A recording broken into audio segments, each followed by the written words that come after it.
হতে পারি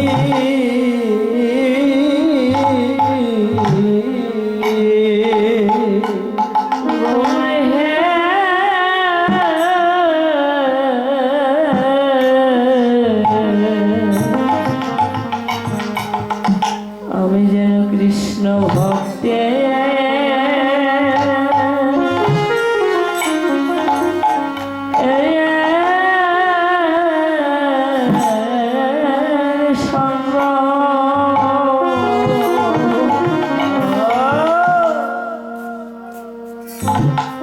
আমি যেন করিতে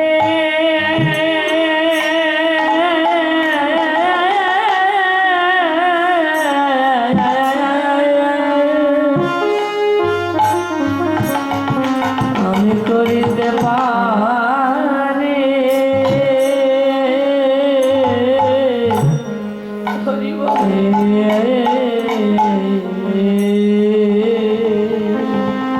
ভবের মানবীমা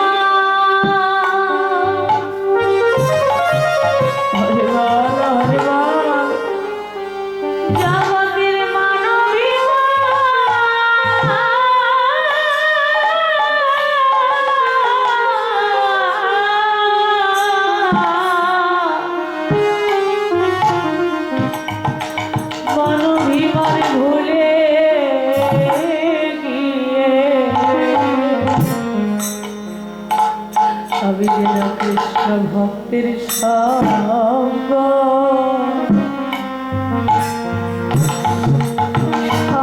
করিতে পারি জগতের মানবী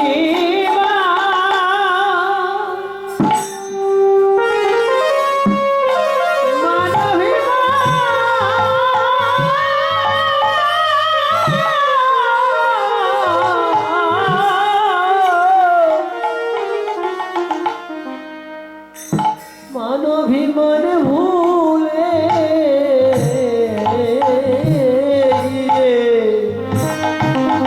হরে বল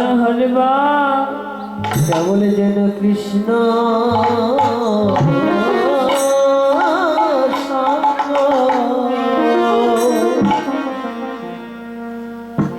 কৃষ্ণ সঙ্গ করতে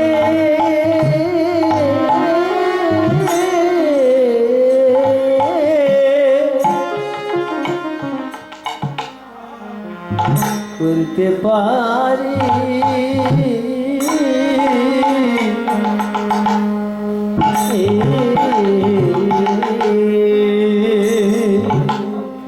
আমি যে আর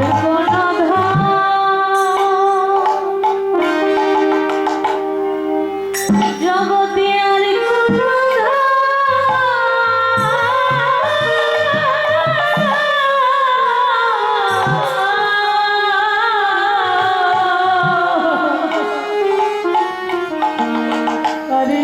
ধরে চাই না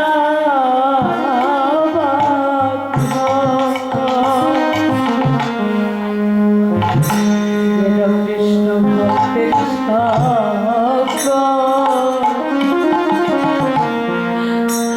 আমি করিতে পারি হে ভবের আর কোন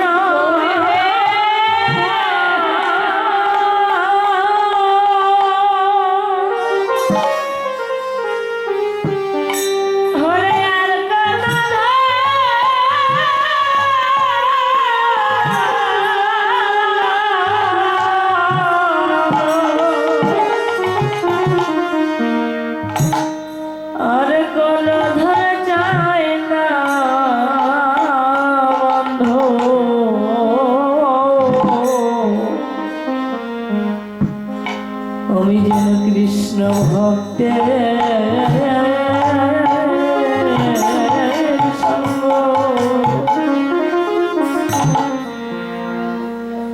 সঙ্গ করিতে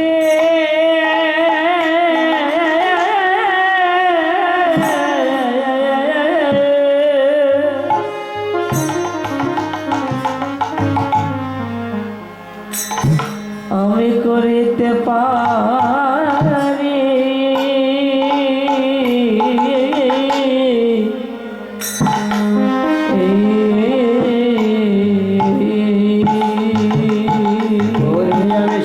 বড়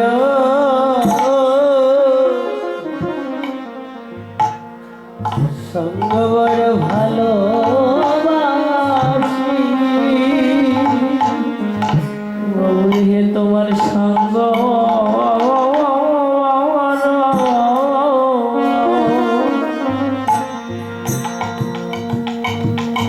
আমি ভালোবাসি আমায়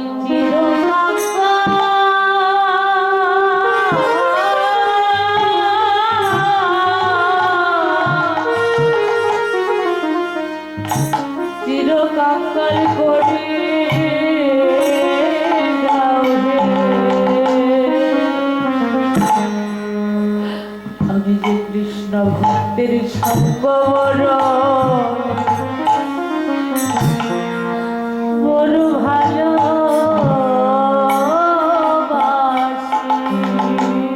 আমার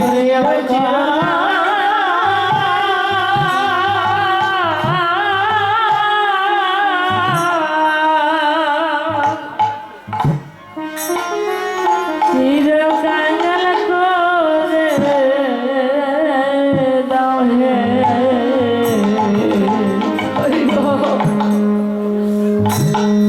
গৌরী হে ভক্তির সঙ্গ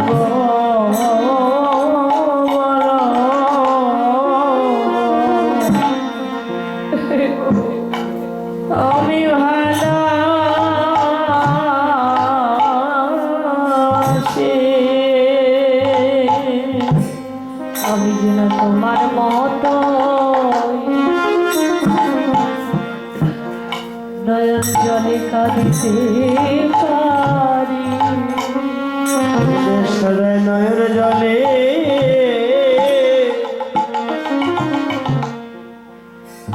নয়নে জলে কাঁদিতে পারি ভক্তের চরণে ধুলাই গিয়ে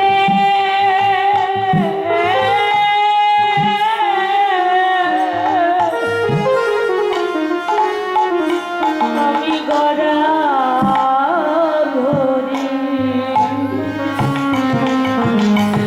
সদাই যেন নয়ন জলে আমি কাঁদিতে পারি ভক্তের ধুলে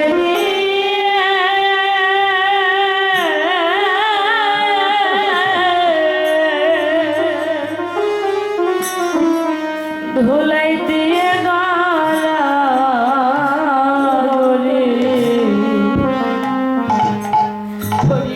আমি যেন নয়ন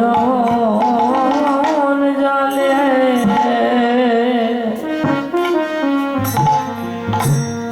সদাই কাঁদিতে পারে আমার নয়নের জলে যেন তুমি কেড়ে নিও আমার নয়নের জলে যেন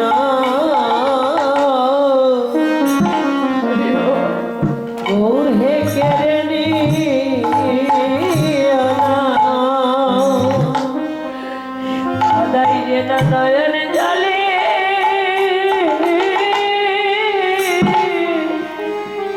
হরিবা তোমায় ডাকিতে পারি নয়নের জল যেন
পিতা, ভক্ত আমার গুরু, ভক্ত আমার গুরু,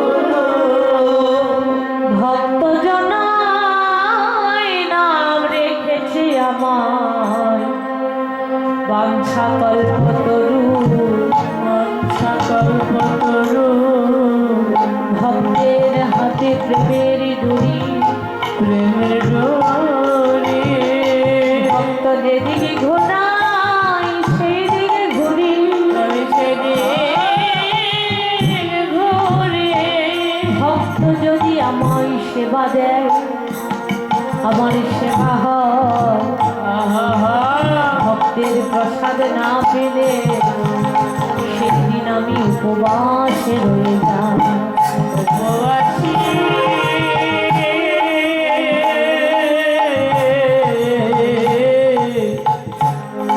উপবাসী রয়ে যায়। ভক্তির প্রসাদ পাবার আশায় ভগবান ভক্তির দ্বারে দ্বারে ঘুরে বেড়ায়। কোথা গেলে ভক্তের প্রসাদ পাবে, কোথা গেলে ভক্ত তারে সেবা দেবে, কেননা ভক্ত ছাড়া যে তার আর কেউ না। দেখুন, ভগবানের সেবা দিয়েছিল এমন এক কুমারী, যার নাম হচ্ছে মহামায়া। সংসারে বান্ধব বলতে পিতা মাতা ভাই বোন কেউ ছিল না, সে ছিল একা, সকলে মারা গেছে। সংসারে একা থাকতে থাকতে তার কখন যে কৃষ্ণ পদে মতি হয়ে গেছে, কখন যে তার ওই চরণে মতি হয়ে গেছে তা কেউ জানে না। কি করে? প্রতিদিন গোপাল সেবা দেবার জন্য মহামায়া ভোরবেলা ঘুম থেকে উঠে দাঁত মাজে আর বসে বসে রান্না করে। প্রতিদিন একজন ব্রাহ্মণ সেই পথ দিয়ে হেঁটে যায়, হাঁটতে হাঁটতে প্রতিদিন দেখে যে মহামায়া দাঁত মাজছে আর কি করছে, বসে বসে রান্না করছে। এঁঠো বদনে এঁঠো হস্তে বসে বসে রান্না করছে। ব্রাহ্মণ মানুষ, তাতে আবার মন্দিরের পূজারী, সে প্রতিদিন বিষয়টি দেখে লক্ষ্য করলো যে মহামায়াকে বারণ করতে হবে। হঠাৎ একদিন গিয়ে বলছে, মহামায়া, তুমি যে প্রতিদিন দাঁত মাজো আর বসে বসে রান্না করো, এটা কি ঠিক? এঁঠো হস্তে কোনোদিন রান্না করা যায়? বাসি কাপড়ে বাসি বদনে এঁঠো বদনে তুমি রান্না করছো, এটি কার সেবার জন্য? বলে, আমার ঘরে একটি ছোট্ট গোপাল আছে, আমার সন্তান গো, সে ছাড়া আর জগতে কেউ নাই, একমাত্র বান্ধব। সকালবেলা সে খাবার না পেলে, সেবা না পেলে সে বড় কাঁদে গো। ব্রাহ্মণ বলল, দেখো, তুমি যাকেই সেবা দাও, যদি তুমি ভগবানকে সেবা দাও কিংবা মানুষকেও সেবা দাও, যাকেই সেবা দাও, পরিপাটি হয়ে শুদ্ধ বসনে শুদ্ধ বদনে স্নান করে নতুন বস্ত্র পরিধান করে তবে রান্না করে সেই ভোগ দিলে সেই ভোগটা সেবায় লাগে। শোনো, তুমি এমন করে আর কখনো রন্ধন করো না। মহামায়া বললেন, ঠিক আছে। পূজারী মানুষ, ব্রাহ্মণ, সে যখন বলেছে তখন তো মানতেই হবে, ঠিকই বলেছে। মহামায়া কি করলেন? পরের দিন ঘুম থেকে উঠে চলে গেলেন স্নান করতে। এমন সময় পূজারী মন্দিরে যাচ্ছে, যাবার সময় দেখলেন মহামায়ার ঘর থেকে কে যেন মা মা বলে চিৎকার করে আরে মহামায়ার ঘরে একটি শিশু কাঁদছে। মহামায়া শিশুটিকে কোলে না নিয়ে কোথায় গিয়েছে সকালবেলা? আগের দিনের কথা তার মনে ছিল না, তাই তড়িঘড়ি গিয়ে এবার ঘরের মধ্যে প্রবেশ করে দেখছে ঘরে একটি শিশুও নেই, তাহলে কাঁদছে কে?